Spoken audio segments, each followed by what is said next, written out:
बिस्मिल्लाहिर्रहमानिर्रहीम, अस्सलाम वालेकुम। बकरा ईद के 2 से 3 दिन गुजरते हैं तो हर घर में शामी कबाब बनाने की टेंशन शुरू हो जाती है कि जल्दी से शामी कबाब बना लिए जाएं और इनको फ्रीज़ कर लिया जाए, क्योंकि शामी कबाब बने हों तो इनका बहुत आराम रहता है।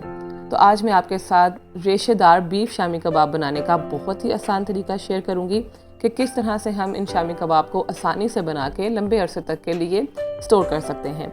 पहले वक्तों में बीफ के शामी कबाब बनाना बहुत मुश्किल लगता था, क्योंकि या तो इनको सिलबट्टे पे पीसना पड़ता था या फिर हर घर में चॉपर नहीं होता था, तो ये एक बहुत मुश्किल काम लगता था, जिसकी वजह से हम बीफ से चिकन पे शिफ्ट हो गए। तो आज मैं आपके साथ बीफ के शामी कबाब बनाने का बहुत आसान तरीका बताऊँगी। वीडियो को आपने एंड तक लाजमी देखना है, स्किप बिल्कुल नहीं करना। तो चलें आए अपनी रेसिपी को स्टार्ट करते हैं। वीडियो अच्छी लगे तो प्यारा सा कमेंट ज़रूर कीजिएगा और अगर चैनल पे नए हैं तो चैनल को सब्सक्राइब करना ना भूलिएगा। सबसे पहले मैंने यहाँ पे एक बीफ का पीस ले लिया है, तकरीबन ये वज़न में 3 पाव के करीब है। 700 से 750 ग्राम के करीब इसका वज़न है, जिसको मैंने धो के अच्छी तरह से साफ़ कर लिया है। कोशिश करनी है कि इसके ऊपर चर्बी बिल्कुल भी ना हो, क्योंकि चर्बी जो है वो गलती नहीं है, जिसकी वजह से ये प्रॉब्लम करती है। जो एक्स्ट्रा चर्बी है वो भी मैं कटिंग करते हुए उतार दूँगी। उसके बाद हमने इसके यहाँ पे पीसेस कर लेने हैं, ना बहुत छोटे और ना बहुत बड़े, क्योंकि इस तरह से रेशे जो हैं कबाब में बहुत अच्छे बनेंगे। दूसरा, आप यहाँ पे कीमे का इस्तेमाल भी कर सकते हैं। आप इस गोश्त का कीमा भी करवा सकते हैं। अगर आपके पास कीमा है तो कीमे में भी बना सकते हैं, लेकिन गोश्त के मैं प्रेफर करती हूँ, क्योंकि जो रेशे वाला टेक्सचर है वो कीमे से नहीं आता और इनका टेस्ट भी जो ज़्यादा अच्छा होता है वो गोश्त के साथ बनता है। तो यहाँ पे 750 ग्राम गोश्त के मैंने छोटे टुकड़े कर लिए हैं और कबाब बनाने के लिए मैं यहाँ पे प्रेशर कुकर का इस्तेमाल कर रही हूँ। आप चाहें तो इनको खुला भी पका सकते हैं, लेकिन प्रेशर कुकर से टाइम की बचत हो जाती है, जल्दी ये प्रोसेस हो जाएगा। गोश्त तकरीबन 3 पाव के करीब था और उसमें मैं यहाँ पे आधा किलो दाल का इस्तेमाल करूँगी, बल्कि आधा किलो से थोड़ी सी कम है। दाल को मैंने 2 से 3 घंटे के लिए पानी में भिगो दिया था। उसके बाद यहाँ पे पानी से निकाल के दाल को मैं गोश्त में शामिल कर दूँगी। दाल को भिगोना बहुत ज़रूरी है। ख्याल रखें कि 2 से 3 घंटे कम से कम दाल ज़रूर भीगी हो, ज़्यादा भी भिगो सकते हैं। तो सारी दाल मैं यहाँ पे गोश्त में शामिल कर दूँगी। बहुत मज़े के, बहुत आसान तरीके के साथ ये जो कबाब हैं बन के तैयार होंगे। ज़रूर इस रेसिपी से इस दफ़ा ईद पे कबाब बनाइएगा। अब मैं यहाँ पे शामिल कर दूँगी 1 अदद प्याज, थोड़ा सा लहसुन और अदरक। ये हम इसमें शामिल कर देंगे साबुत फॉर्म में ही, रफली चॉप करके प्याज शामिल कर देंगे। 8 से 10 अदद लहसुन के जुए और साथ चला जाएगा अदरक। अब हम इसमें कुछ साबुत मसाले शामिल करेंगे, जिसमें 2 टेबलस्पून साबुत धनिया, 8 से 10 अदद साबुत लाल मिर्चें, 1 टीस्पून ज़ीरा, दालचीनी का टुकड़ा और साथ इसमें 4 से 5 अदद छोटी इलायची। हस्बे ज़रूरत नमक हम शामिल करेंगे। इस पॉइंट पर नमक ज़्यादा शामिल नहीं करना, चख के बाद में हम इसमें शामिल कर सकते हैं मज़ीद नमक। अब आ जाती है पानी की बारी कि इसमें पानी कितना शामिल करेंगे। पानी डालते हुए आपने इस बात का ख्याल रखना है कि जितना भी मटीरियल है वो अच्छे से डिप हो जाए और तकरीबन 1 इंच के करीब पानी है जो है वो इससे मटीरियल से ऊपर हो। तो ये आप चेक कर सकते हैं, इतना पानी आपने इसमें शामिल करना है। इस पानी में गोश्त और दाल जो है वो अच्छे से गल जाएगी और बड़ा परफेक्ट सा जो मिक्सचर है वो हमारा रेडी हो जाएगा।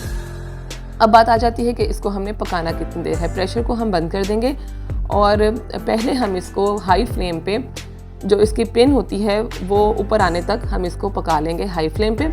जैसे ही वेट जो है वो चलने लगे तो हम इसकी आंच जो है वो मीडियम कर देंगे। मीडियम टू लो फ्लेम पे हम इसको 15 मिनट तक के लिए पका लेंगे, या उतनी देर तक के लिए जितनी देर तक गोश्त जो है वो अच्छे से गल ना जाए।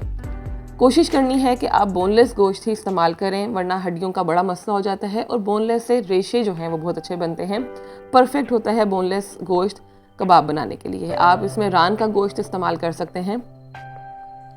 15 मिनट के बाद दाल और गोश्त बहुत अच्छे तरीके से गल चुकी है, आप ये चेक कर सकते हैं। अगर यहाँ पे आपको लगे कि थोड़ा एक्स्ट्रा पानी है तो आंच तेज़ करके आप इसको पानी को खुश्क कर लेंगे और इसको मैश करने का बहुत आसान तरीका मैं आपको बताऊंगी।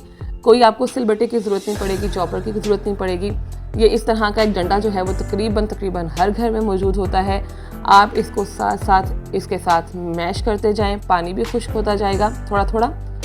थोड़ा सा आपने शुरू में करना है, जब पानी खुश्क हो जाए तो हम बाकी का करेंगे। बिल्कुल आपने इसको ड्राई भी नहीं कर देना, वरना कबाब जो है वो बहुत सूखे सूखे बनेंगे। इस फॉर्म में होना चाहिए, थोड़ा सा सॉफ्ट। नमक मुझे कम लग रहा था, मैंने चखा था तो मज़ीद थोड़ा सा मैंने इस पॉइंट पे नमक शामिल कर दिया है।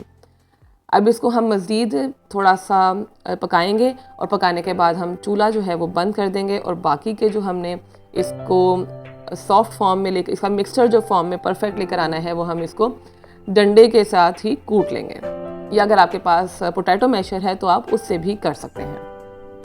तो मैंने वो चीज़ बताई है जो तकरीबन हर घर में मौजूद होती है। जो साबुत मसाले हैं, साबुत लाल मिर्चें हैं, धनिया है, वो भी इसी प्रोसेस के दौरान जो है वो नरम हो जाएगा। अगर आपको लगे कि कोई सख्त मसाला रह गया है तो आप उसको अच्छी तरह से मैश कर लें या फिर उसको निकाल दें कबाब बनाते हुए।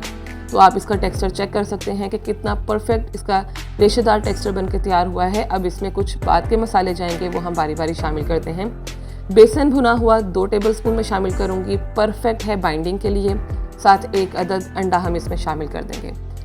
ये दोनों चीज़ें इसकी बाइंडिंग के लिए परफेक्ट हैं। साथ ही इसमें शामिल करेंगे कुटी हुई लाल मिर्च, हस्बे ज़रूरत टेस्ट के मुताबिक शामिल कर दें। पिसा हुआ गरम मसाला 1 टीस्पून, ज़ीरा पाउडर 1 टीस्पून। थोड़ा सा हम मज़ीद यहाँ पे सूखा धनिया शामिल करेंगे कुटा हुआ, और काली मिर्चें हम शामिल कर देंगे 1 टीस्पून। चॉप की हुई हरी मिर्चें शामिल करेंगे 2 से 3 अदद।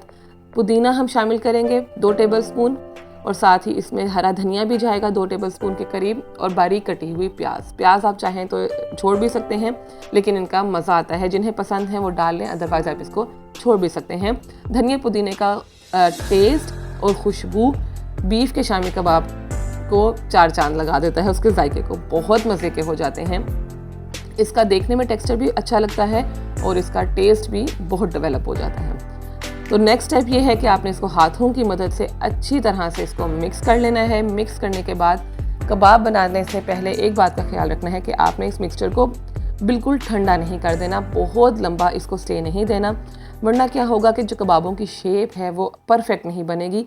एक तो आपको टाइम लगेगा शेप देने में, और दूसरा इसके किनारे अच्छे से स्मूथ नहीं होंगे, किनारों में क्रैक्स आएंगे। तो कोशिश करें कि इसको 15-20 मिनट के लिए छोड़ दें ताकि इतना गर्म हो कि आपके हाथ जो हैं वो बर्दाश्त कर सकें। ऑयल या पानी से हाथों को सबसे पहले ग्रीस करें और उसके बाद परफेक्ट सी आपने शेप बना लेनी है। मेक श्योर करना है कि जो किनारे हैं, किनारों में क्रैक्स नहीं होने चाहिए। अगर किनारों में क्रैक्स होंगे, कबाब के किनारों में क्रैक्स होंगे तो कबाब जो है फ्राई करते हुए फट जाते हैं। तो परफेक्ट सी आपने राउंड शेप इसको बना लेनी है। ये आप चेक कर सकते हैं। शामी कबाब सारे बन के तैयार हो चुके थे। अब इनको स्टोर करने का तरीका ये है कि या तो आप इसके नीचे बटर पेपर भी लगा सकते हैं।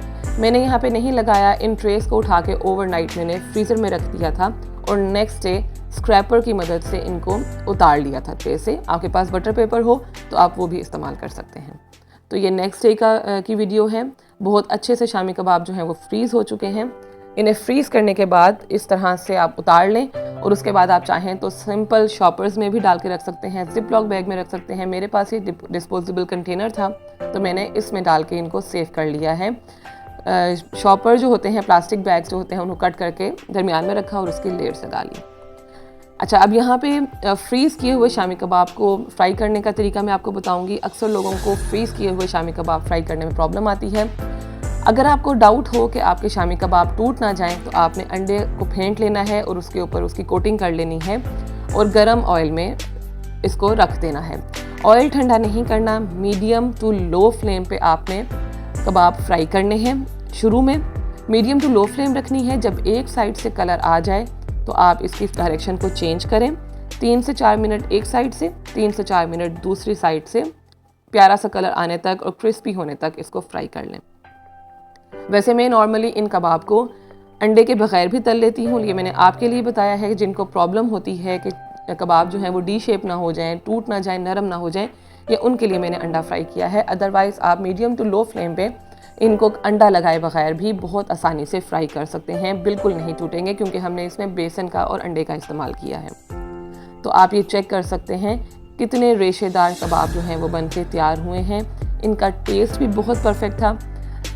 साबुत जो गरम मसाले हमने इस्तेमाल किए हैं वो जो जायका होता है वो इसको नेक्स्ट लेवल पे ले जाता है। साबुत मसालों का इस्तेमाल ज़रूर किया करें। अगर आपको प्रॉब्लम हो तो आप उसको बाद में निकाल दें। और मैंने यहाँ पे ज़्यादा साबुत मसालों का इस्तेमाल नहीं किया, जैसे दालचीनी, लौंग, काली मिर्च साबुत नहीं डाली क्योंकि बाद में मैंने उसका पिसा हुआ पाउडर इस्तेमाल कर लिया है। आप चाहें तो उसको पहले भी इस्तेमाल कर सकते हैं। तो इस ईद पे इस रेसिपी को ज़रूर ट्राई कीजिएगा, बहुत मज़े के कबाब बनेंगे। इन कबाबों को बना के बेफिक्री से आप जितना टाइम के लिए भी चाहें इनको बना के फ्रीज़ किया जा सकता है, लेकिन ज़्यादा अरसे के लिए तो कबाब ये फ्रिज में टिकेंगे ही नहीं। तो आज के लिए बस इतना ही। चैनल पे नए हैं तो चैनल को सब्सक्राइब ज़रूर कीजिएगा। वीडियो अच्छी लगी हो तो प्यारा सा कमेंट, लाइक एंड शेयर करना ना भूलिएगा। अपना ढेर सारा ख्याल रखिएगा, दुआओं में मुझे भी याद रखिएगा। मिलते हैं अगली रेसिपी के साथ, तब तक के लिए अल्लाह हाफ़िज़।